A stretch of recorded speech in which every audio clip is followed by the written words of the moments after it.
سہیلا باجی اور ثنا میرے ساتھ بیٹھ کر باتیں کرتی رہیں۔ اتنے میں خالہ نے برتن صاف کر لیے اور دودھ لے آئیں۔ صابرہ خالہ: چلو اب سب دودھ پی لو۔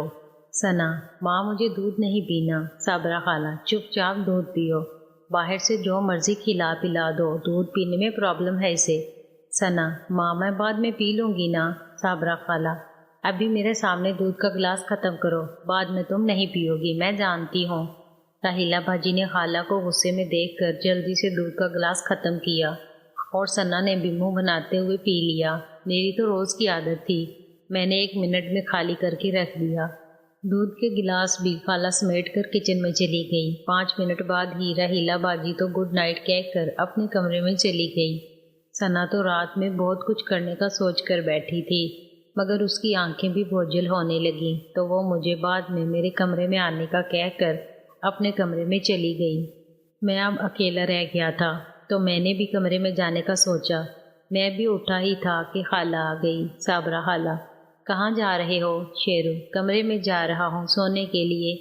صابرہ خالہ: کبھی اپنی خالہ کے پاس بھی بیٹھ کر کچھ دیر باتیں کر لیا کر، یا صرف سارا پیار اپنی مامی کے لیے رکھا ہوا ہے؟ شیرو: یہ آپ کیسی باتیں کر رہی ہیں خالہ جی، میرے لیے تو سب ایک جیسے ہیں، میں سب کو پیار کرتا ہوں۔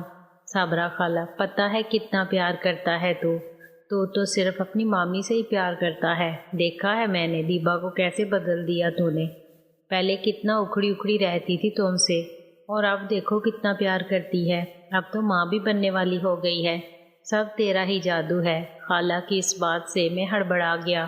شیرو: یہ تو قدرت کی مرضی ہے خالہ، بھلا اس میں نے کیا کیا؟ دیبا مامی تو شروع سے ہی اچھی ہے، ہاں اب وہ مجھے پیار کرنے لگی ہے، شاید وہ ماں بننے والی ہے نا، اس لیے ان میں تبدیلی آ گئی ہے۔ صابرہ خالہ: ماں بننے سے تبدیلی نہیں آ رہی، تبدیلی آنے سے ماں بن رہی ہے۔ شیرو حیرانگی سے: کیا مطلب؟ صابرہ خالہ: ارے وقت بدل رہا ہے نا، ستاروں کی چال جب بدل جاتی ہے تو انسان میں بھی تبدیلی آتی ہے۔ ویسے تو دیبا سے کچھ زیادہ ہی پیار نہیں کرتا، مجھے بھی تھوڑا سا پیار کر لیا کر جیسے دیبا کو کرتا ہے۔ شیرو: لو کر لو بات خالہ جی، میں تو سب کو ایک جیسا ہی پیار کرتا ہوں، آپ کو کوئی شک ہے کیا؟ صابرہ خالہ: اچھا اگر ایسا ہے تو آج پتہ چل جائے گا، چل آجا میرے کمرے میں، آج تیرے خالو تو ہے نہیں، آج میرے ساتھ ہی سو جا، دونوں باتیں بھی کر لیں گے اور میں بھی تو دیکھوں تو کتنا پیار کرتا ہے مجھے۔ صابرہ خالہ مجھے اپنے ساتھ اپنے کمرے میں لے گئی۔ مجھے ان کی باتوں کا انداز تھوڑا عجیب لگ رہا تھا، کیونکہ ہمارے بیچ جو کچھ پہلے ہو چکا تھا، اس کے بعد رات میں ایسے ان کے ساتھ اکیلے کمرے میں، وہ بھی خالو کی غیر موجودگی میں، پتہ نہیں خالہ کے کیا ارادے ہیں۔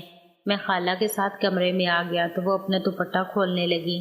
دوپٹہ کھولتے ہی میری نظر جم گئی، گلے میں درمیان کی گھاٹی نظر آ رہی تھی اور میں اس گھاٹی میں ہی پھسلتا چلا گیا۔ عورتوں کے جسم کے 2 ہی بھاگ ایسے ہوتے ہیں جو کپڑوں کے اوپر سے ہی کسی بھی مرد کو اپنی طرف کھینچ لیتے ہیں، اور صابرہ خالہ کے یہ دونوں بھاگ ہی اپنے آپ میں کمال تھے۔ ویسے تو صابرہ خالہ بھی کسی سے کم نہیں تھی، پر ان کے بارے میں کبھی ایسا سوچا نہیں تھا، جبکہ میں 2 بار ان کے ساتھ فری ہو چکا تھا۔ ظاہر ہے خالہ کو بھی سب پتہ تھا اور شاید وہ بھی آگے بڑھنا چاہتی تھی، مگر پہل کیسے کی جائے یہ مشکل تھی، کیونکہ ہم دونوں کے بیچ کا جو رشتہ تھا وہ ہمیں روک رہا تھا۔ میری ماں کی سگی بہن ہونے کے ناطے صابرہ خالہ سے میرا خون کا رشتہ تھا، اور شاید یہ بھی ایک وجہ تھی جو میں ان کے ساتھ کچھ زیادہ ہی ایکسائٹمنٹ محسوس کرتا تھا۔ میں حالانکہ ابھی جھانکتے حسن کو دیکھنے میں مصروف تھا کہ خالہ نے ایک اور وار کر دیا۔ خالہ میری طرف پیٹ کر کے کھڑی ہوئی اور پھر جھک گئی۔ اوہ کیا نظارہ تھا، ان کے خوبصورت پاؤں کے اوپر پائل لٹک رہی تھی۔ صابرہ خالہ ایک عام گھریلو بیوی کی طرح سج دج کر رہتی تھی اور جسم کے حوالے سے بھی بہت شاندار تھی۔ ان کا جسم نہ پتلا تھا نہ ہی موٹا، ہر حصہ ضرورت کے حساب سے چربی سے بھرا ہوا تھا، جو ان کو مزید دلکش بنا دیتا تھا۔ ان کی گوری پنڈلیوں کو دیکھ کر میرے اندر طوفان آنے لگا، وہ مجھے اور بھی زیادہ پاگل کر رہی تھی۔ صابرہ خالہ: جلدی کر بیٹا، دیکھ مجھے کتنا درد ہو رہا ہے، جلدی سے میری یہ تڑپ ختم کر دے۔ اب خالہ نے درد کی جگہ تڑپ کیوں کہا؟ وہ شاید دیکھ چکی تھی کہ میں کہاں کھویا ہوا ہوں، اسی لیے انہوں نے ایسا کہا ہوگا۔ میں ان کی آواز سن کر جلدی سے ان کے پاس چلا گیا۔ کمرے میں بھاری سانسوں کے علاوہ اور کوئی آواز نہیں آ رہی تھی۔ کچھ دیر بعد دونوں پوری طرح پرسکون ہو گئے۔ اب مجھ پر شرم حاوی ہونے لگی، چاہے ابھی کچھ دیر پہلے ہم دونوں میں سب کچھ ہو چکا تھا اور سارے شرم کے پردے ہٹ چکے تھے، پر اب اس خاموشی کو توڑنے کی ہمت مجھ میں نہیں ہو رہی تھی۔ خالہ کچھ دیر بعد میری طرف پلٹی اور مجھے دیکھ کر بولی، کیا سوچ رہے ہو شیرو؟ سوچ رہا ہوں میں نے۔ صابرہ خالہ، تم نے کچھ نہیں کیا، یہ سب میں خود چاہتی تھی، ورنہ تم کیسے کچھ کر سکتے تھے؟ تم نے آج مجھے وہ سکھ دیا ہے جس کے لیے میں کتنے سالوں سے تڑپ رہی ہوں۔ تم نہیں جانتے شیرو، تیرے خالو میں اب دم نہیں۔ ایک تو ان سے کچھ ہوتا نہیں، دوسرا ان کا دل نہیں کرتا۔ کبھی بہت زیادہ ان پر زور ڈالوں تو کچھ کر لیتے ہیں، مگر پھر بھی میں ادھوری ہی رہ جاتی ہوں۔ شروع سے ہی میری قسمت ہی خراب نکلی، شوہر ملا جو ذرا بھی رومانٹک نہیں تھا، اور میں شروع سے ہی اس معاملے میں بہت ایکٹیو تھی۔ شادی کے بعد کیا کیا سپنے تھے مگر پورے نہیں ہوئے۔ ایک تو ان کی جاب ایسی تھی جس کی وجہ سے ہفتے میں 4 دن تو وہ باہر ہی رہتے تھے، اور جب آتے تو میں 2-3 بار ایک دن میں ضرور ملتی تھی، مگر دھیرے دھیرے ان کی بس ہو گئی۔ مجھے تو یاد بھی نہیں آخری بار کب میری طبیعت ٹھنڈی ہوئی تھی۔ میں نے کسی طرح خود کو سنبھال لیا تھا، پر میں نے جب تجھے دیبا کے ساتھ دیکھا تو پھر سے میری خواہش بھڑک اٹھی، اور ہر وقت تیرا آنکھوں کے سامنے ناچتا رہتا تھا اور میں خود کو پرسکون رکھنے کی کوشش کرتی رہتی۔ شیرو حیرانگی سے، کیا کہہ رہی ہیں آپ؟ میں مامی کے ساتھ کب؟ صابرہ خالہ، ایسے ڈر کیوں رہا ہے؟ اب ہم میں کون سا پردہ ہے؟ میں نے دیکھا تھا تجھے دیبا کے ساتھ گاؤں میں نہر کے کنارے، جب ہم سب باغ میں تھے۔